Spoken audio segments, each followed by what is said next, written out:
ایک body language کی بات تھی، بڑی فرم تھی، ڈٹرمنٹ تھی اور بڑے کانفیڈنٹ تھے. مجھے تو لگ بھی نہیں رہا تھا کہ ان کو لگ رہا ہے کہ وہ اس وقت جیل میں. تو موٹیویٹڈ تھے بہت زیادہ.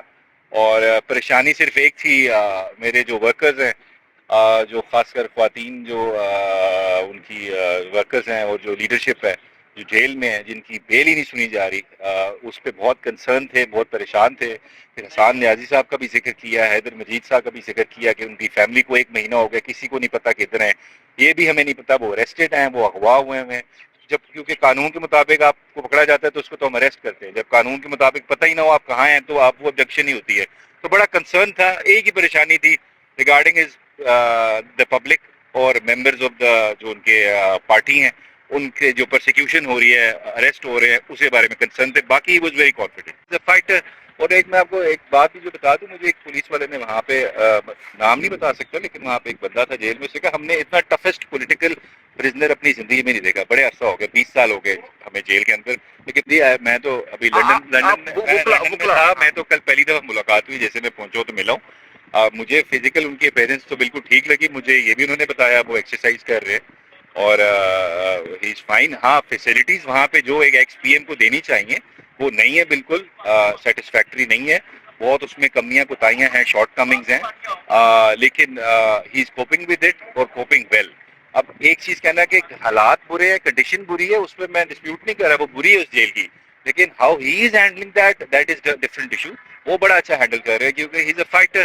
اور ایک میں آپ کو ایک بات بھی جو بتا دوں، مجھے ایک پولیس والے نے وہاں پہ نام نہیں بتا سکتا لیکن وہاں پہ ایک بندہ تھا جیل میں، سے کہا ہم نے اتنا ٹفسٹ پولیٹیکل پرزنر اپنی زندگی میں نہیں دیکھا. بڑے عرصہ ہو گیا، 20 سال ہو گئے ہمیں جیل کے اندر، لیکن اتنا ٹفسٹ پولیٹیکل لیڈر ہم نے نہیں دیکھا. He is very tough.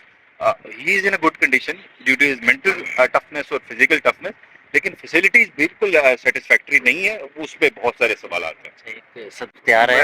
Last meeting جو ہماری ہوئی ہے، میں اکیلا نہیں تھا، 8 وکلا تھے. تو مجھے ایڈریس کر کے انہوں نے بولا کہ ڈیٹ دیے نہیں دی. میں نے کہا ابھی تک نہیں دی. تو میں نے کہا کیوں نہیں، ان کو دینی چاہیے. آئین میں ہی از اوبلیگیٹڈ کہ وہ 90 دن کے اندر کی ڈیٹ پرووائڈ کرے.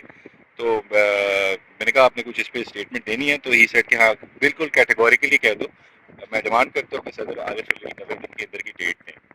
یہ جو پیغام ملا تھا وہ باہر آ کے میں نے بول دیا. لیکن علوی صاحب نے مجھے تو وہ سمجھ نہیں آئی وہ لکھا گیا ہے کیونکہ اس میں تجویز بھی نہیں ہے. تجویز غلط ہے. تجویز میں تو آپ ایٹ لیسٹ کہہ رہے تو یہ تاریخ مجھے لگ رہی ہے ٹھیک. انہوں نے اس میں تجویز نے بتایا ہے کہ 90 دن اس دن پورے ہو رہے ہیں، باقی آپ لوگ اپنی مرضی سے مل جل کے ڈیسائیڈ کر لیں. اگر نہیں ہوتا تو سپریم کورٹ چلے جائیں. لیکن مجھے وہ لیٹر، وہ کہتے ہیں نا ٹوتھ لیس قسم کا ایک لیٹر لگ رہا ہے، اس کا نہ کوئی فائدہ نہ کوئی نقصان ہے. میرے نظر میں تو نقصان ہے کیونکہ اب الیکشن کمیشن کو بہانہ مل گیا کہ جی president is not obligated under the law. اس کے پاس پاور نہیں ہے ڈیٹ دینے کی، ہم خود ہی دیں گے اور وہ اس کو آگے بڑھانا چاہیں. سرنڈر تو ورڈ ڈفرنٹ ہے، بلکہ سرنڈر اگر آپ اس کو پولیٹیکل ورڈز میں دیکھیں تو اٹس سرنڈر. لیکن لیگل لینگویج میں اپنی پاور ڈیلیگیٹ کر دی ہے جو آپ نہیں کر سکتے. آئین میں جس کو پاور دی گئی ہے کچھ کرنے کی وہ ہی کرے گا. Delegation of power by an authority is legally untenable ہو نہیں سکتا. پہلا تو آپ کا جو سوال ہے ان کے کیسز کیا چل رہے ہیں، کیسز تو اب میرے خیال سے ان کو خود بھی نہیں پتا کہ ان کے اوپر کتنے کیسز ہیں. نہ کہ کوئی ایک وکیل بتا سکتا ہے کہ کتنے کیسز ہیں. میرے خیال سے لگ بھگ کوئی 200 کے قریب کیسز ہیں. لیکن جو ہمیں امپورٹنٹ جو کرٹیکل ایشوز پہ جو کیسز ہیں وہ تو ہمارے پاس اس وقت 2-3 ہی ہیں. جیسے توشہ خانہ کا کیس ہے، یہ سائفر کا کیس ہے. سائفر کا زیادہ امپورٹنٹ ہو گیا، توشہ خانہ کا تو ٹرائل ختم ہو گیا، اس کے اپیل سٹیج پہ چلا گیا. تو سائفر کا کیس ہے، اس پہ آج کل جب ہم گئے تھے اٹک جیل تو وہاں پہ جج صاحب نے جب ریمانڈ ایکسٹینڈ کیا تھا تو انہوں نے کہا تھا کہ آئی ول ڈیسائیڈ دا بیل اپلیکیشن.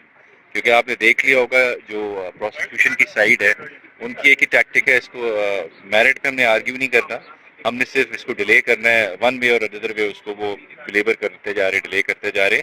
اور آج بھی آپ نے دیکھ لیا دیر از نو ون ہیئر. لیکن جج صاحب واز کائنڈ انف کہ انہوں نے ان کو 10:15 کا ٹائم دیا اور انہوں نے کہا میں کیس اسٹارٹ کر دوں گا، آئی ول ڈیسائیڈ اٹ. اور اگر اس کو ڈیسائیڈ کر دیں میرے خیال سے تو ٹینٹیٹیو اسیسمنٹ بیل سٹیج پہ تو ٹینٹیٹیو اسیسمنٹ ہی ہوتی ہے. اس کے حساب سے there is nothing incriminating against Imran Khan. اور یہ پورا سائفر کا کیس، توشہ خانہ کا کیس اگر مذاق تھا تو سائفر والا جو ہے وہ ایک بہت بڑا مذاق ہے. تو اس کیس میں میرٹ تو کچھ بھی نہیں ہے. آفیشیل سیکرٹ ایکٹ کے زبردستی آپ اس کو ایمبٹ میں لے کے آ رہے ہیں، نہ اس کی جورسڈکشن بنتی ہے کورٹ کی. یہ کورٹ جو ہے بنائی ہے انہوں نے، یہ بھی کوشچنیبل طریقہ ہے.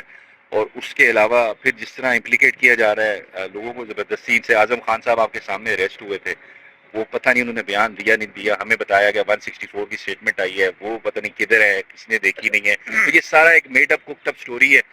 یہ جب ابھی تو ہمیں نہیں پتہ، ہمیں امید ہے اسی عدالت میں اس کا بیل ہو جائے اور پھر کام تمام ہو جائے، لیکن جب بھی ہائر فورمز پہ جائے گی بات تو یہ جو کیس ہوگا پاکستان کی جوڈیشل ہسٹری میں ایک گندا پھونڈا قسم کا کیس ہوگا، ہسٹری میں اس کو یاد